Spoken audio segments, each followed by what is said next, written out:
Je n'ai donc pas à faire le grand écart. Voilà encore une de ces expressions imagées malgré tout. Hein, de la part de dire aussi, moi qui aime être aspergé d'eau bénite, répéter souvent. Alors c'est vrai qu'on parle des obsèques de Gaston Defferre, mais on est dans un autre contexte aussi.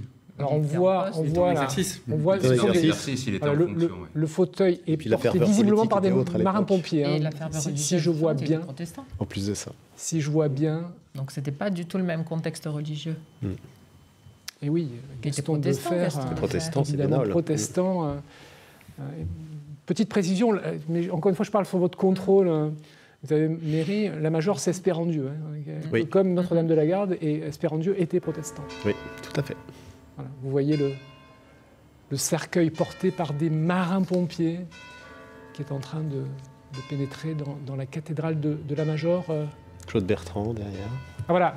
Alors derrière, moi j'ai du mal à discerner, mais derrière, il y a la garde très c'est les amis très proches, là. Claude Bertrand, qui a suivi toute sa carrière, Philippe Gérard.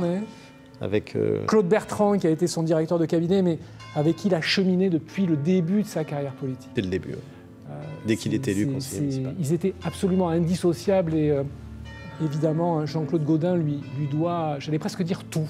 Beaucoup, énormément. Ils étaient indissociables. Claude Bertrand, directeur de cabinet. Ça doit être la famille derrière. Et derrière la famille. En fait, il y avait Didier Rojon. Didier Rojon, qui était un architecte très proche. Marseillais, qui était très proche, effectivement, de Jean-Claude Gaudin. Et Philippe Gérard, qui était son notaire. De rien. Michel, vous aviez quelque chose à rajouter? Je viens de vous entendre. Non, Thierry, j'ai envie de dire que on est un petit peu surpris ici parce qu'on pensait qu'il y aurait un peu plus d'applaudissements de la part des Marseillais. C'est ce que je vous dis depuis tout à l'heure. On ne peut pas parler de ferveur, de communion, si j'ose ce mot. Il y a des badauds, des Marseillais, des touristes.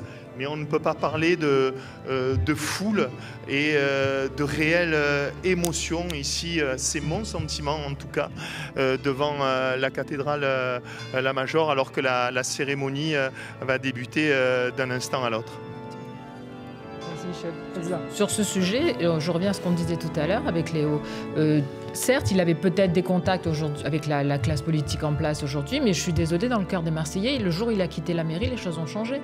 Et malheureusement, loin des yeux, loin du cœur, ils ne le voyaient pas, ils ne l'ont pas oublié, mais ils sont passés à autre chose. Et ça peut expliquer pourquoi il n'y a pas autant de monde qu'il aurait mérité d'avoir, parce qu'il a quand même dévoué sa vie à Marseille. C'est la différence avec Gaston Defferre, qui est mort en exercice. Qui est mort en étant maire, en étant ministre comme le en plus en étant ministre. Et qui est mort donc de façon brutale. C'est-à-dire que on disparaît là toujours de façon brutale, mais c'est vrai qu'on n'était pas dans le même contexte. Il y a quelqu'un qui était en fonction de façon inattendue. Donc le contexte était sans doute très différent à ce moment-là, puis ce que dit Elsa est vrai aussi. C'est-à-dire qu'en politique, c'est terriblement injuste, mais on oublie vite les choses en fait. Et 4 ans, c'est long. Puis la dernière image, elle imprime souvent, et malheureusement pour Jean-Claude Gaudin, la dernière image, c'est la rue d'Aubagne. Absolument. Et c'est vrai que quand il dit « laissez-moi sortir de la rue d'Aubagne », c'est, je pense, parce qu'il a conscience du fait que cette tâche-là risque de recouvrir une bonne partie des choses positives qu'il a pu faire pour cette ville tout au long des 25 ans de son règne. Il avait conscience du fait qu'effectivement, le fait d'avoir quitté la fonction de maire était synonyme de moins de lumière, d'un téléphone portable, parce que sur les dernières années, il avait quand même un téléphone portable qui réussissait à faire fonctionner, oui, à peu près. Plus ou moins. Mais il disait, bon, désormais, je suis maire honoraire. Maire honoraire, ça veut dire que on est plus qu'on a été, c'est qu'on est has-been, il disait.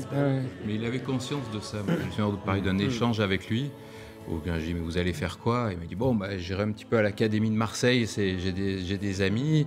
Et il a regardé une